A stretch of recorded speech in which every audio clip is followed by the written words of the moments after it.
Sénégal, bonjour.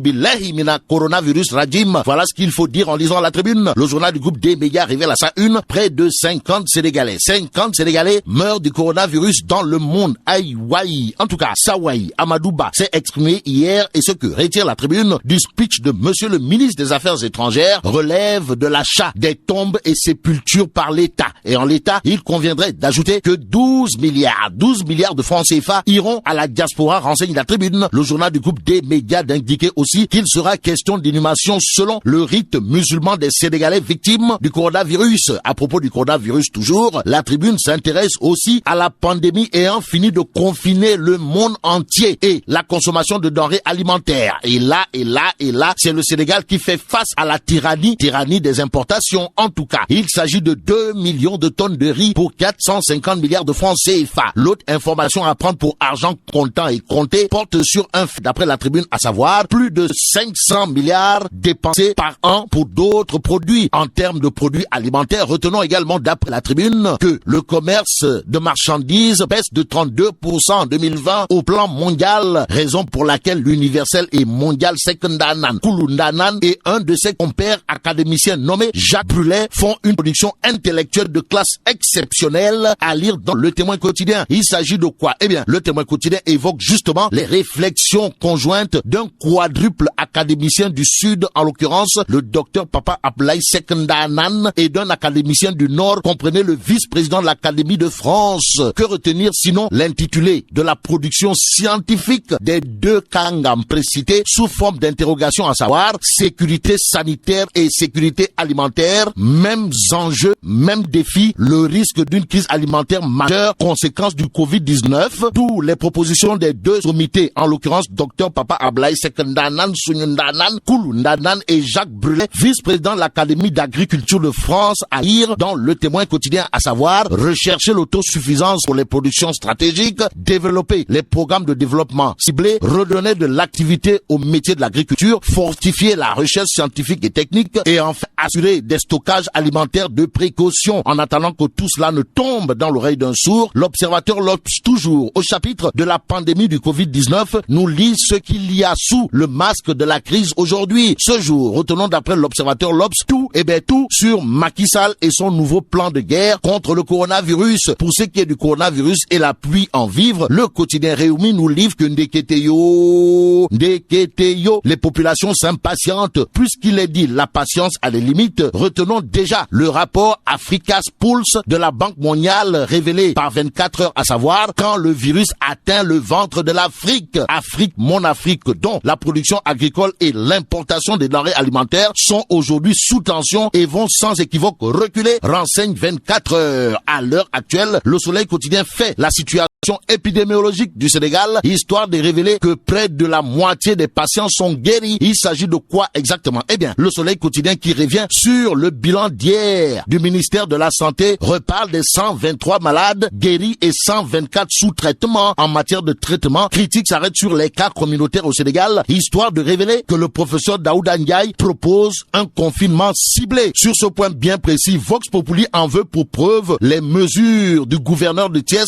par rapport au non-respect des décisions étatiques contre le Covid-19. En tout cas, monsieur le gouverneur de Thiès, sans contour ni détour, de dire dans Vox Populi, on ira si nécessaire jusqu'au déploiement de l'armée. Et Waïsamba. Moins il y a des déplacements, moins des cas contacts il y en aura, dixit monsieur le gouverneur de Thiès. Car cela ne tient libération de révéler transmission communautaire du coronavirus. Dakar, la bombe invisible. Et ce qui est visible est à lire à la une de l'évidence. Le journal de titré Lutte contre le Covid-19, Abdou Karim Sall soulage les communes de Pikine. Que retenir d'autre autour de la lutte contre le coronavirus, sinon le geste majestueux de monsieur le DG de Direct News, à lire dans Direct News. Le journal d'indiquer en tout cas Pape Diogoy Faye, DG de Direct News, au chevet des districts sanitaires de Ngekor, sa localité. Loin de sa localité, maître Djibril Warley, le timonier de l'APR, est à la une de Dakar Times. Pour faire quoi? Eh bien, pour revenir sur la libération de Hissène Habré, histoire d'évoquer ses arguments de droit. Que retenir dans le speech de maître Djibril War, où ou le timonier de l'APR à la une de Dakar Times. Sinon, le président Macky Sall sera imperturbable face aux vociférations, menaces, pression des terroristes des droits de l'homme et leur lobby. Touy. Voilà ce qu'il y a lieu de dire au regard des propos courbaïfal de Maître Djibril War ou le timonier de l'APR à lire à la une de Dakar Times.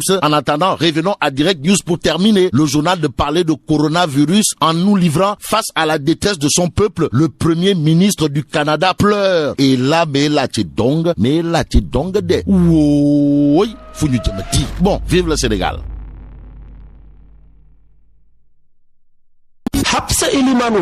Bonjour, 133 positifs sur 250 cas au Sénégal, plus de 50% des patients. Transmission communautaire, Dakar, la poudrière. C'est le titre qui barre la une du Sud Quotidien. Dakar est au cœur du péril Covid-19, soutient le quotidien du groupe Sud Communication qui poursuit qu'on avait cru que Touba, pour diverses raisons liées à l'histoire des épidémies au Sénégal, deviendrait le foyer endémique des cas positifs au nouveau coronavirus.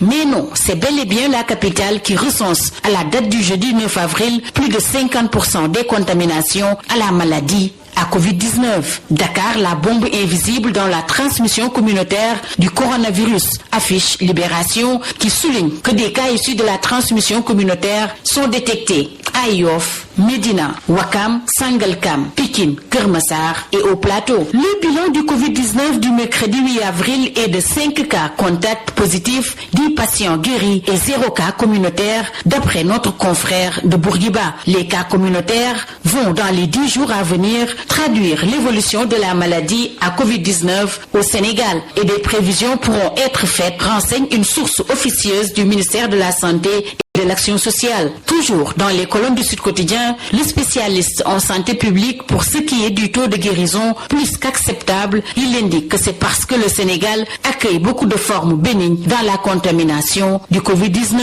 Près de la moitié des patients sont guéris, titre Le Soleil. 123 malades guéris et 124 sous traitement. Au regard de la nouvelle tendance épidémiologique marquée par l'augmentation des cas issus de la contamination communautaire, le ministère de la Santé exhorte les populations à respecter les mesures d'hygiène individuelles et collectives, ajoute Le Soleil. Critique abondant dans le même sens et parlant des cas communautaires, donne la parole au professeur Daouda Ndiaye qui propose le confinement ciblé. Confinement selon le quartier ou le département où provient le cas issu de la transmission communautaire, précise le chef du service de parasitologie de l'UCAD. 0 cas à Thiès et Touba, baisse des cas communautaires. Voilà qui conduit l'AS à parler de grosses lueurs d'espoir dans un ciel d'interrogation. En Afrique, en Europe et en Amérique, le décor est tout autre. Près de 50 Sénégalais meurent du coronavirus selon Tribune. L'État achète des tombes et sépultures et l'inhumation est faite selon le rite musulman des Sénégalais victimes du coronavirus.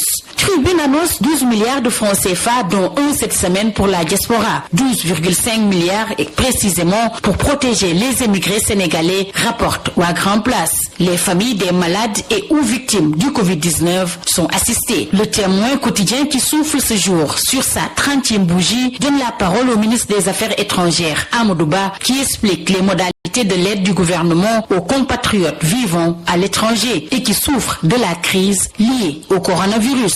Le Covid-19 qui rebat les cartes de l'exploitation et de la production du pétrole et du gaz, c'est à lire dans l'enquête. 24 heures revient sur le rapport Africa Pulse de la Banque mondiale. Quand le virus atteint le ventre de l'Afrique, selon notre confrère, la production agricole et l'importation des denrées alimentaires sous tension et vont reculer de 13 à 25%. Parlons toujours du coronavirus et du couvre-feu à Dakar avec Vox Populi qui titre sur course contre la montre des sprinters du soir. Comment les Dakarois gèrent l'heure avant 20h pour préparer le confinement nocturne. Mourde Ibacham aux Almadies, Vox Populi fait savoir que Dame Amar et compagnie sont écroués, le dossier en instruction. Ou à Grand Place, rapporte que 6 mandats de dépôt ont été distribués et Dame Amar et compagnie envoyés en prison. Au sport, Stade le quotidien du sport, dans sa rubrique Les Lions et la Tanière, nous parle de Crépin Diatta, l'incarnation de l'avenir. Avec ses 14 sélections, 1 but et 5 passes décisives. Stade donne la parole au coach national Aliou Cissé qui déclare Crépin constitue l'avenir de l'équipe nationale. Terminons par Sunulombe. Ipongari met une croix sur Aman et Modlo. Le contexte ne le permet pas. Ce combat ne peut pas se tenir. Ipongari déclare par ailleurs la saison ne pourra plus être sauvée. C'est tout. À vos journaux et très bonne lecture.